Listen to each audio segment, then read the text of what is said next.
Felix Zeltner is here. Felix doesn't have much of a German accent, but he and I have bonded over various visiting Germans coming to the school and trying to figure out what media is, and arguments from Germany about, I get to say this on Twig, the Leistungsschutzrecht.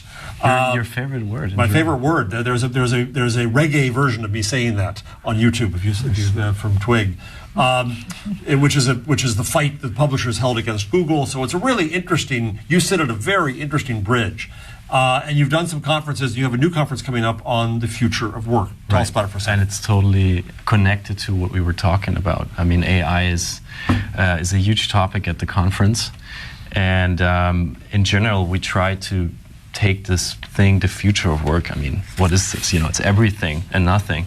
So we try to really boil it down to a couple of core topics.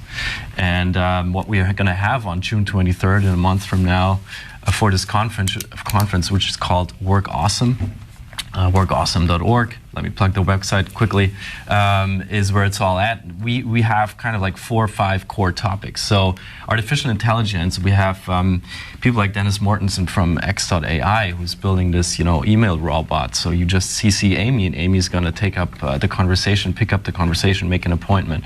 We have Antoine Blaudeau from Sentient, a huge deep learning company, and kind of then Chris Wiggins, the chief data scientist from New York Times, and Gitu Ambwani from the Huffington Post, who I think is going to come on the show. They are kind of like framing this panel. So we're all about this, what you're just addressing, because the virtual assistants, the artificial intelligence, are taking up work and are replacing work, and so they're a future of work in some sense. Other topics we're tackling is the future of the workplace. Super exciting. So there's all this talk about virtuality, but actually what's happening to this and to this and to these chairs and to our backs and all of that. So we have a couple of interesting people coming and actually discussing how our workplaces are changing. Then we're talking about with companies like Spotify, BuzzFeed, Medium, Zappos, about this attempt that is going on mainly in the United States, but also in a couple of places in Europe right now, to ditch hierarchies in companies and go towards self-organization. There's a buzzword called holacracy.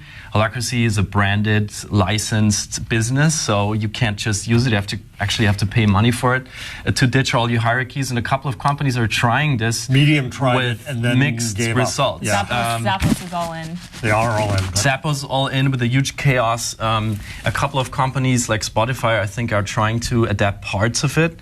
And that's very interesting. What is holacracy?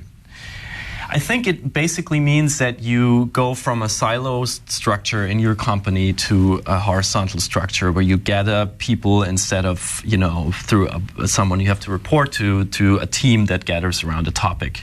And that team is self-organized, meaning there's no clear boss. Everybody has to say, and that is what makes everything difficult, but also everything very democratic. So it's very appealing to like working for Bernie Sanders, to all these companies that are not doing well in communicating with each other. Didn't hear that, and that's why this is very much future work. So we're discussing that. Then we have the gig economy, of course. We have Stephen Hill, who wrote a rant book against it, discussing with some people who are in startups that are actually building on the gig economy. And we have a very exciting thing in the early morning coming up, where we talk with a person at Slack. Slack, you know it all, you probably use it all. Is Mashable runs on Slack? Absolutely. So future of work is very much, I guess, people hanging out in chat rooms these days and going away from email. So Slack is trying to implement that, and has been a tremendous success for them. They are in NASA, Department of State. They're in like huge billion-dollar companies down to dentists and restaurants. And so we have someone from Slack who actually looks at how people communicate at work, how do they make decisions, and looks at it from a scientific anthropologist level. And she's going to talk to Lizzie Widdicombe from the New Yorker, writer and editor at the New Yorker, about this. And this is kind of like, a little bit some of the topics that we're tackling on that day. You want to bring Lizzie up? Yeah, and Lizzie's here, fortunately. Yeah. And hi there. Hello. Hi. Hello. How are you? How are you? Thanks for having me. So delighted and honored to have you here. And in your day job, you are? Yes, I'm a writer and editor at the New Yorker. Work on the Talk of the Town section about New York City. I sit in worship. I mean, I very early in my career, I had that moment where I had to write something for the New Yorker so I could just go ahead and get the rejection over with. Well, which I still have framed somewhere at home. Well, we're happy to provide that for you. Right. It was a nice rejection. Well, I hope so. I hope it wasn't from me. No, it was many years ago. You weren't around. So go ahead and talk about. Yeah, I mean, it's you know, I guess the New Yorker is this thing we all worship, but it's not necessarily like measurable where you sit and think, hey, the New Yorker is such a great tech medium. So, what is tech in New Yorker? Maybe I can think. Start with that. Well, I think the New Yorker is not at the forefront of the technology revolution, but we. I think we cover it more from a general interest perspective because we're a general interest publication. And I mean, we've struggled with all the same questions that the other legacy media companies have. I think there was a time when everyone was really worried that long-form journalism and stories that took people 6 months to write and report would go away. And I understand that my bosses were surprised to find that those things actually did incredibly well. And often our most shared stories on Facebook are like a 10,000-word profile by Ian Parker that, that took months and months to report and many hours. So it's interesting, old media tactics don't always collide with new technologies the way you think they will. I worked at Condé Nast for 12 years. Okay. A decade ago before I came here at the corporate side. And the New Yorker was this venerable, traditional old beast, and it really has done a superb job. It's not reinvented itself. It's still the New Yorker. It's still very much the New Yorker. But in finding opportunities, I would say, in digital. Yeah, I think so. And I'm not the one making those decisions, but I know that I think it's a tough balance to strike. But I think David Remnick, my boss and the editor, knows that it's important to hold on to what we do that's different and sort of find ways to get that online. And so you're participating in Felix's conference? I am. What are you going to be doing? I will be interviewing Slack's in-house anthropologist. Wait, so they have an anthropologist? They have hired a trained PhD anthropologist. All the employees are in cages and they go around and make observations. Yes. And from what I spoke to her briefly, I was thinking about doing a longer story about it, but then we just decided to do it on stage, I guess, for this conference.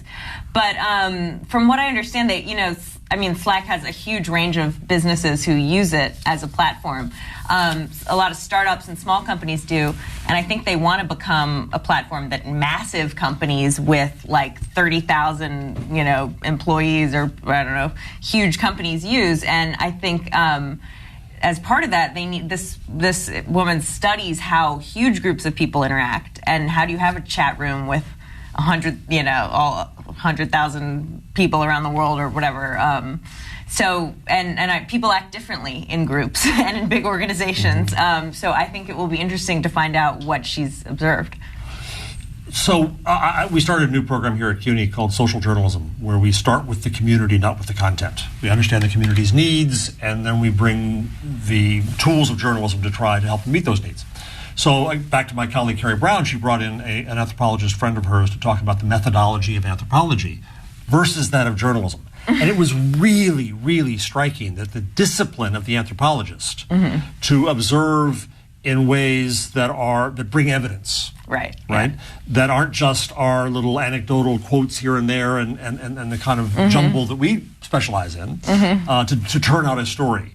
Instead, they're trying to turn out some factual view of what's happening in the community. Right. And it's fascinating how different it is. And I think it's journalistically, I also think that's a discipline that we could use more of. Yeah, it's true. I mean, I'd say that in terms of technology, that's a side of technology that sometimes gets forgotten and that I'm interested in as a journalist is the anthropological side of it. And Slack's a good example, I guess. And Google and Apple also have in-house anthropologists, if I know that right. So there is a huge demand from the tech side to be more human and actually understand how we make decisions.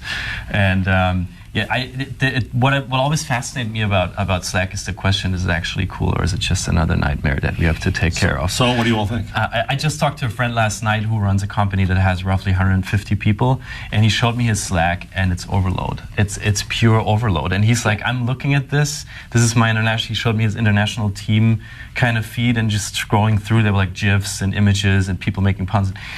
He says, I look at this like maybe once a day, and of course he's involved in the decision making of the company through that, which is great, but it's not adding value to his daily work as a head of the company. And I think that's probably some of the truth behind every way of communicating in a company, even if Slack obviously is a cool thing. Yeah, I mean, I think that's fair. I think Slack is one of those tools that totally depends on how you use it and what your organization is trying to achieve. Because how an engineer or product manager uses Slack and how a journalist uses Slack, or how a small business like a law firm might use Slack, could all be very different. But I do think that the fear with Slack, even though they say it's to replace email, is that it does just create a lot of additional chatter that sometimes can become overwhelming and detract from what you're actually trying to get done. Does the New Yorker use Slack?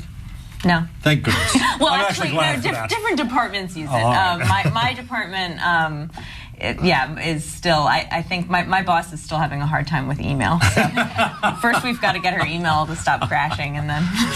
What about your Slack? Is it like is it like this ginormous? It is, but you find what you pay attention to and what you don't. So, you set up alerts for keywords, and you set up alerts for your name. And so if someone wants to send me a message and highlight something that I need attention to, then that's fine. If I can catch it, I catch it. If I don't, I don't. I kind of treat it like I treat Twitter in that regard, and that there's the fire hose of information.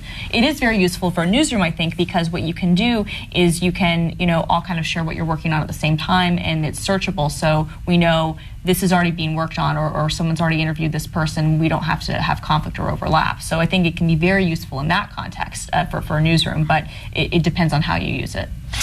I think we've seen the preview of what's next again from Google in Google Inbox. Yeah. So I hadn't used it much because this is a long rant, but I couldn't use it on my apps account. But now I'm using it, and I'm finally seeing that, crap, this is really different, because it does an excellent job of recommending responses for you. And I told the story, I think, on Twig, that I was in an email conversation with a Google executive, and the response that to her email that Inbox gave me was perfect. And I thought, if I click on that, will she know that Google responded to her? I didn't. I'm waiting for the Talk of the Town piece coming up, or the New Yorker cartoon, where the wife says, "Did you say that, or did Google?"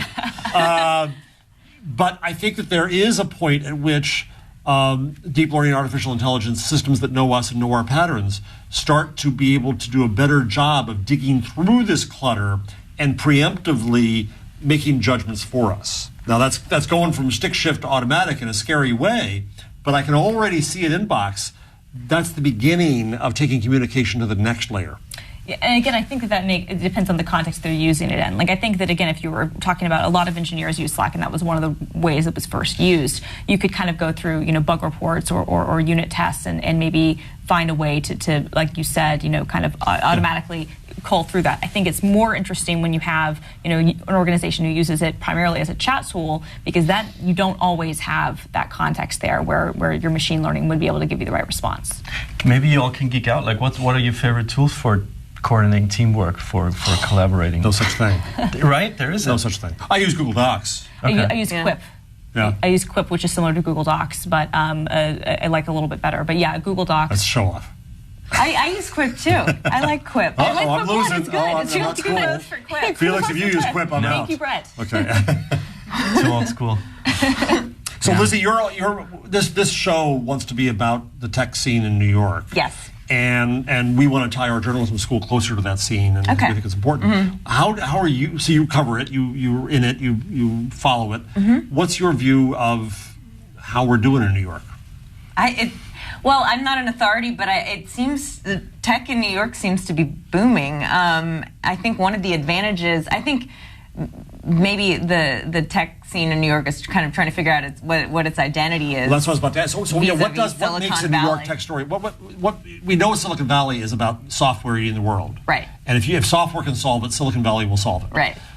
What do you think New York's tech unique position is going to be? Well, I think what makes New York different from Silicon Valley, for better and worse, is that it's the center of so many other industries: media, finance, fashion, retail, and a lot of the. I think a lot of the tech companies that have been successful here have actually been in those areas where they're, using technology to do something new with retail, or in the case of Gilt Group, for example, or that takes advantage of the other industries that New York has here. Where if you're just trying, of course, it's big enough so that there are people in every area, but I think I've spoken to some investors and people who work here who have kind of decided they don't want to compete against Silicon Valley in their own game, but rather take advantage of the natural opportunities you have in New York. Yeah, I think it's still developing. We'll figure it out. Yeah. All right. So read Lizzie in the New Yorker, which I'm still jealous of. It was a life dream that I failed at. There's still time. No, it's over. It's gone. And Felix, go ahead. Did you know that every New Yorker cartoon could have the line, "I would like to add you to my professional network on LinkedIn"? Oh, that's a good one. I thought it was Christ, what an title. I assume you could assume that this is not censored, but that's... Yeah. Felix, give another plug for the conference and the URL. June 23rd, Work Awesome. Set the camera? Work Wherever Awesome. the red light is. See, it's old-fashioned people. Oh, cool. Workawesome.org, June 23rd. I hope you all can come. Hit me up, felix@workawesome.org for tickets. It's a great topic. I think there's some other people out. There's a guy named Esko Kilpi. I can say that again. Esko Kilpi, is a Finnish expert in work. Go read his stuff on Medium. It's amazing. Tim O'Reilly has done a big conference as well on work. It's a great and important topic. So thank you. Hasn't been a future of work thing in New York that big, I think. So I'm really proud of that. Good. Thank you both so much. Thanks a lot. I really appreciate Thanks for having it. us. Take care.